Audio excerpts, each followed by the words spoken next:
Welcome back to the Matt Return podcast. I'm your co-host, Zach Allen. And I'm Kaleb Boyer. And we're back for maybe the last time until the NCAA tournament ends. I'll be leaving Wednesday, which is when we usually record this. But Penn State just earned their 8th Big Ten title under Cale Sanderson. Two wrestlers got 3rd. Bo Bartlett got 2nd. And I think 6 others got 1st. It was just overall dominant showing, highest team score in program history. Kaleb, just initial thoughts after watching that this past weekend. Well, first off, no wrestler finishing worse than 3rd, obviously with the exception of Stach, who medically forfeited. But that's a completely different topic. I think it's impressive even by Penn State standards. I mean, that's got to be the first time that's happened for the program. Especially breaking the team scoring record. It was just like a historic moment for the program in general. Yeah, and if Stach had wrestled, they wouldn't have had enough points to beat Iowa's overall tournament record, which was they scored exactly 200 in 1983. Fun fact. But it would have been close. It would have been the highest for a pretty long time. And like you said, I think for me, apologies to Braden Davis. I feel like we're talking before the Big Ten tournament. He had lost a couple to like top 10 guys. Had that controversial win against State's Kilkiri, and then some victory against Dean Peterson. So we were kind of like, well, could he do it?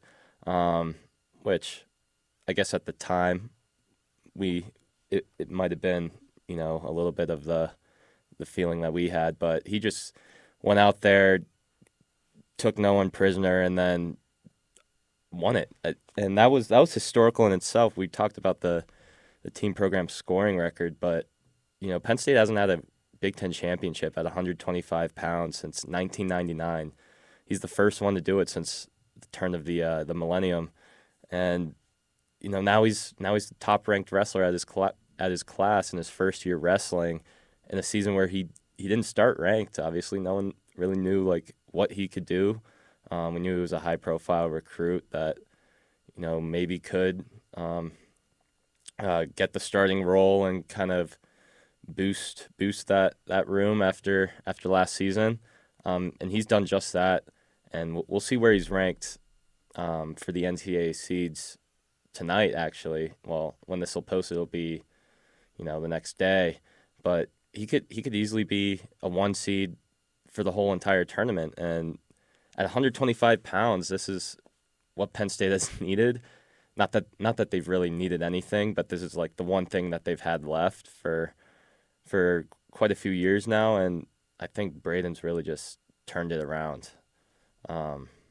So I think to me that was my biggest takeaway. And of course you have Carter. That whole thing was kind of a debacle in itself.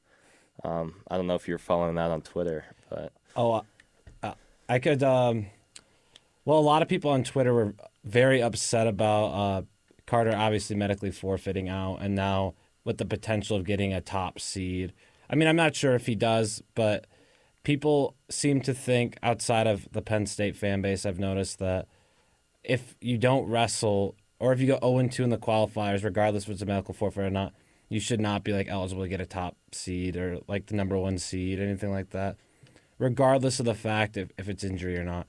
And I know I'm blanking on his name right now, but the Nebraska head coach made some very pointed comments towards Penn State's coaching staff, calling it gamesmanship, saying they did the same thing with Sirianno in 2017. So I just thought that was a interesting tidbit there. Yeah, I don't know if when it comes to Carter Stach, he really needs any gamesmanship or Penn State in general.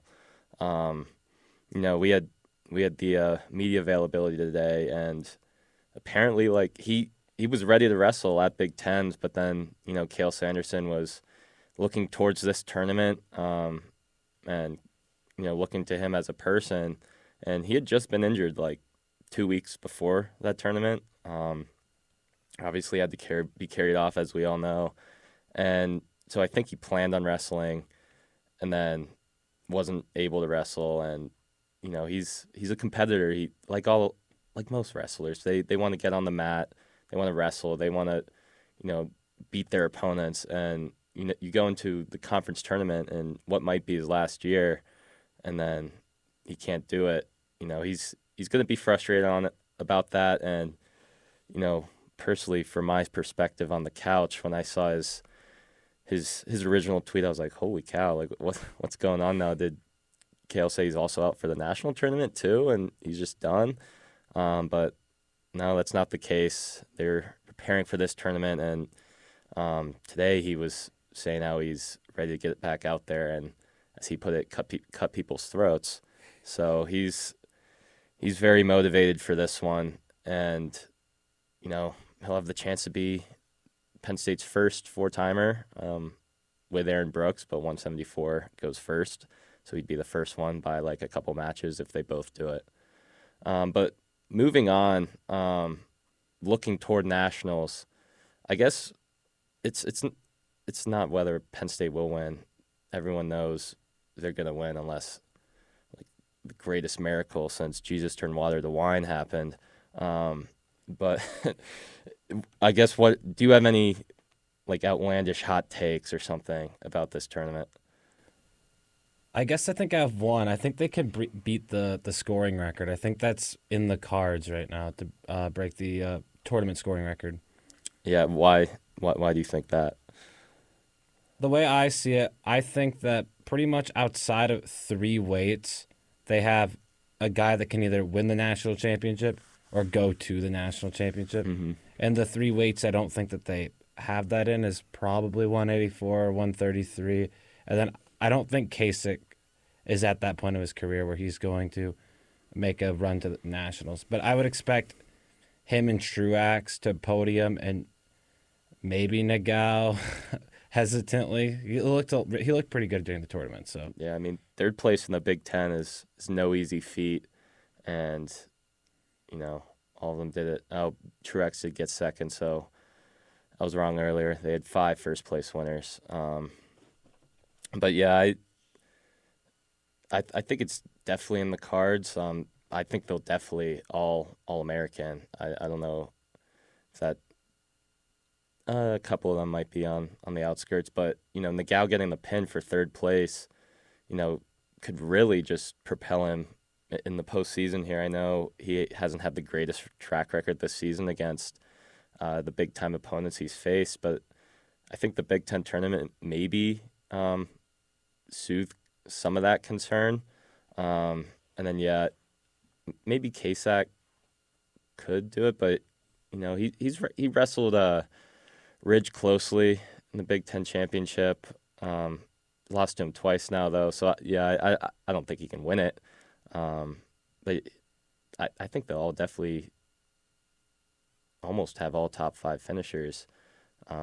I'm personally excited to see if Mitchell can win the national title. I think he's covering this beat this season been the most exciting wrestler to me. It just feels like he hasn't been down much, but when he has been, like against Nebraska briefly, he was down, and then he came back and beat, I think it was Antrell Taylor, and then obviously in the Big Ten championship he was very much down to Dean Hamady, and then came back, which is not an easy feat to do at all. And so, he's a Big Ten champion, freshman, world champion, and I'm really excited to see him hopefully wrestle Keegan O'Toole at some point. Just from a matchup standpoint, I think it would just be great.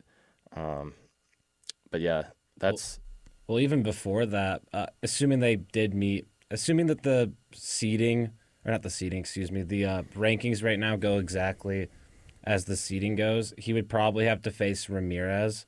Or not, excuse me, not Ramirez, Carr, because I think Carr is the 4 right now, right? He's number 4. Yeah, either one. Yeah, actually, David Carr would be a great match too. I was thinking of the only guy ranked above him, but there's that weight class. There's like those 4 guys, like you said. It's just going to be those semifinal battle. matches are going to be they're going to be insane. Yeah, even outside of the national title game. Yeah, match. I'm excited for it, and honestly, I'm excited to see how all these freshmen do, including Braden Davis, because Penn State hasn't had a national champion at 125 pounds since like 2016, which some of these schools never have a national champion like anywhere, but for Penn State standards, that hasn't been the weight class that's been up to par, but that's looks like that's completely changed now. So yeah, we'll see what happens, but man, I'm excited for the NCAAs again. I wore this shirt just for this pre-NCAA podcast. Oh, and you got the hat on. I do. But yeah, we're definitely ready for that, and we hope you are too. Again, there won't be a Matt Return podcast episode next week because I'll be traveling to Kansas City. So in the meantime, follow us on our socials at TDC_wrestling. That's where we post all our articles. And then also at psucollegian.com to read them online throughout the tournament and whatever happens in the few days, week leading up to the tournament. But yeah, again, I'm Zach Allen. And I'm Kaleb Boyer. Peace.